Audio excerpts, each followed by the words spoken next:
In a world with agentic engineering, who needs an IDE? Well, you do. You do need a super powerful IDE more than ever.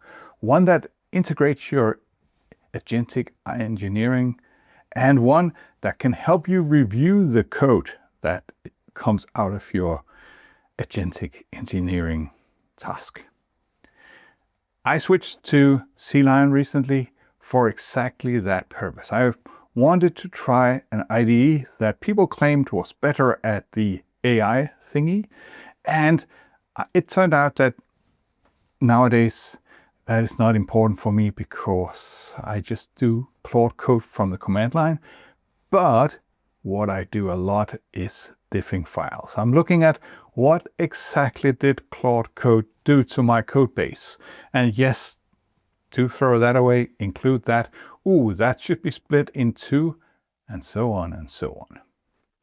In the CLion series that I've started putting out, I approach it as a Qt Creator user, or at least an ex-user of Qt Creator. I have been using Qt Creator for a decade and everything is in my fingers. You have seen, if you follow the series, that I mapped Control K in the very first episode so that I could actually get something done. I've been walking up and down the call stack using Alt arrow up and down. I have been going to next error, which was not as trivial as you would have thought it to be. In the coming episodes, I will be looking a lot about diffing both git rebase, diffing files, diffing stuff from different files that are the same, but not entirely.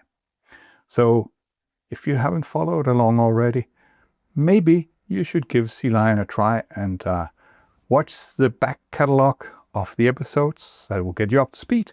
And then now observe all the cool features that I found in CLion. I'm Jesper Pedersen from KDAB. I am not sponsored by CLion or JetBrains as the company is called behind. I was just curious, and that is what this series is all about.